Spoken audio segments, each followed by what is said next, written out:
Hello guys, welcome back to my channel. I'm your host Chris Davis, and today we are going to do a review of Dragon Ball Super Hero. So overall, I really enjoyed this film. I liked it a lot, and the reason why I liked it is because they brought Gohan back to prominence again. You know, the fans, Gohan fans, and Dragon Ball fans in general, but more specifically Gohan fans, they've been really disappointed with the character because ever since like the Cell Saga and Dragon Ball Z, when Gohan was really cool at age 9, 10, or 11, people wanted Gohan to stay like that. But at the Buu Saga, he became sorry again, and in Super, he was completely irrelevant until about the Tournament of Power. But even though Akira Toriyama wanted Goku to be the main character again, fans wanted Gohan to still be relevant, still contribute to fighting the bad guys, not just be weak and not be able to do anything. So this film is really trying to bring that Gohan fandom back. And my thing is, it never really left, but Gohan fans have been realistic, saying, okay, this is the same Gohan that was in the Cell Saga. But they're really trying to bring back that hype for Gohan fans. So with this movie, it starts off with the Red Ribbon Army trying to recruit Dr. Gero's grandson, Dr. Hedo. And the Red Ribbon Army's two bosses, Carmine and Magenta, they tricked Dr. Hedo into making Gamma 1 and Gamma 2 to attack the Z fighters. See, even though Dr. Hedo is Dr.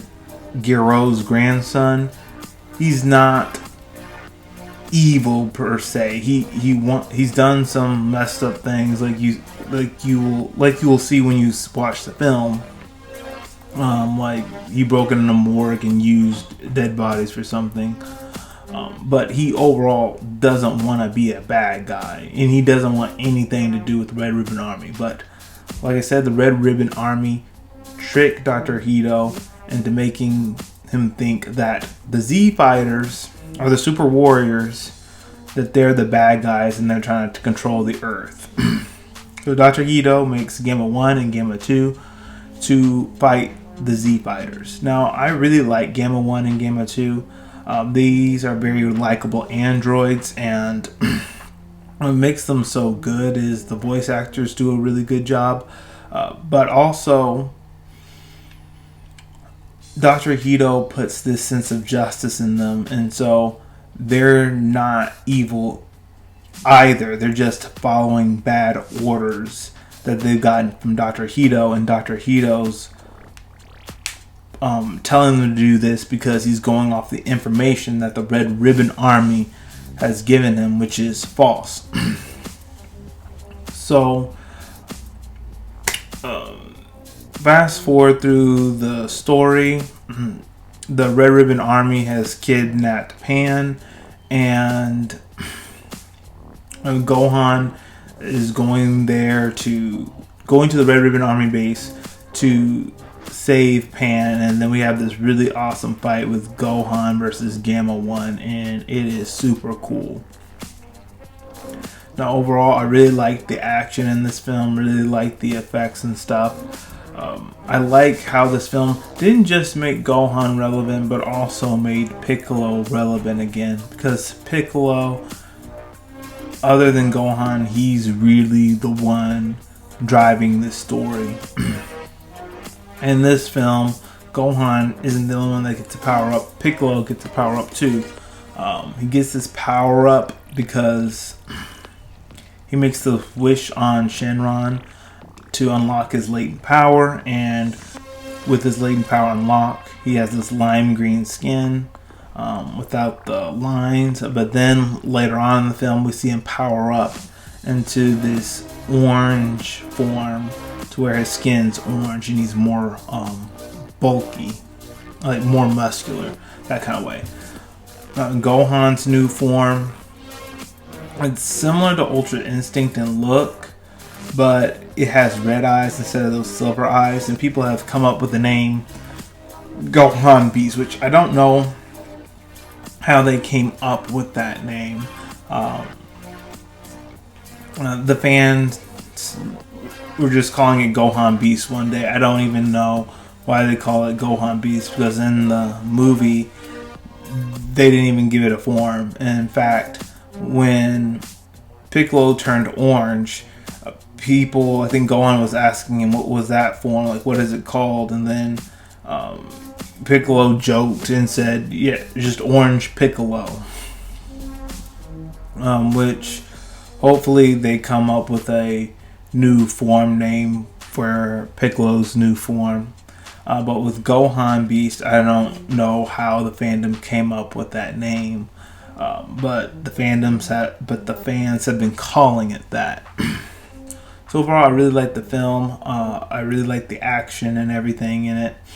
I really like the end, how they paid like homage to the Cell Saga, which really made Gohan very popular in fans' minds. They brought back Cell, but he was Cell Max, and Cell Max gave everyone a hard time. Not Goku and Vegeta, because they weren't around. They were on Whis' planet. But Cell Max was giving everybody a hard time, even Piccolo in his new orange form. Cell Max wasn't defeated until Gohan went into his Gohan Beast form.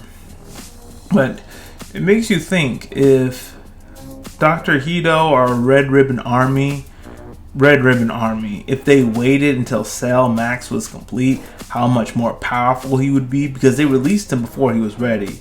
And if Cell Max gave them so much trouble before his completion, can you only imagine how strong and powerful Cell Max would have been if they just waited for full completion? Maybe, I'm thinking Gohan Beast wouldn't have been enough, but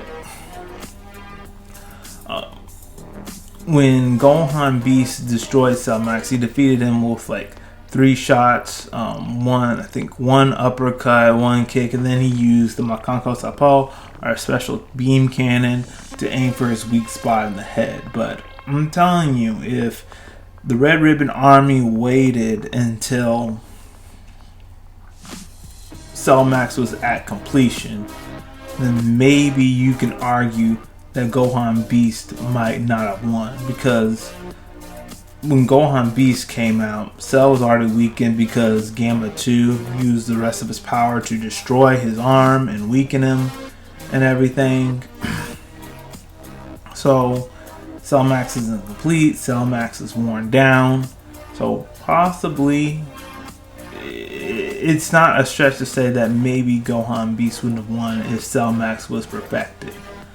I'm just saying, but probably Gohan Beast still could have, because Cell Max punched him and literally it did nothing to Gohan. But there's arguments for both sides. Now, the problem I had with this film, big problem that I had, was the way the Red Ribbon Army captured Pan is that Piccolo helped them do it. And Piccolo helped them do it because Piccolo wanted to scare Gohan into training more, not just going through the cycle of training when there's a bad guy leaves, go back to studying, I don't train anymore, I'm weak. He wants to get him out of the cycle and wants him to always keep training, so when the next villain comes, he's always ready. And he's not just relying on Goku and Vegeta, that he can contribute to. And if you read the manga, we really see Gohan and Piccolo contributing, really all the Z fighters, but definitely them contributing in the Moro arc when Moro's army invades. We definitely really see Piccolo and Gohan contributing there. Anyway, back to the film. I always had an issue with like Piccolo kidnapping Pan just to scare Gohan straight into training.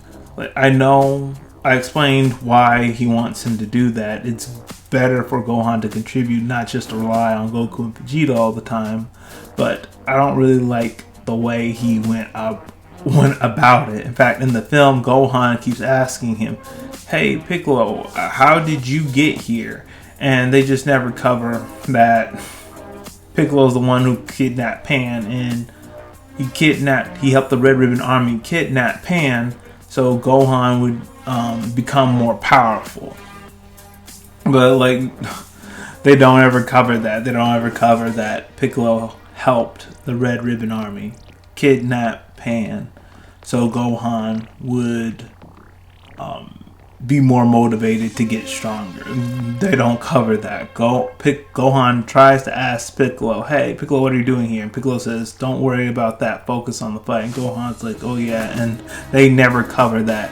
And I guess the reason why that bothers me is, yeah, story-wise, I would have liked it better if the Red Ribbon Army captured Pan themselves instead of Piccolo doing it. It also kind of feels like to me that it was a little rushed and a little bit of lazy writing. But other than that, I really enjoyed this film. I really hope that they show Gohan Beast in the anime. Whenever the anime comes back, they show Gohan Beast. Goku and Vegeta can look at it, and we can start scaling this to like, what kind of power level is this? Is this Ultra Instinct? Is this Super Saiyan God? Super Saiyan God? Super Saiyan? Like Super Saiyan Blue? Like, what does this Gohan Beast form fall under? And where does Piccolo's lime green or orange colored form, what kind of, on the scale, does that fall under? So that's what I'm hoping for, but I really enjoyed this film. So that's all we have for today. If you liked what I had to share, please hit the like button, hit subscribe, share this video with all your friends, and all of you. Have a great day.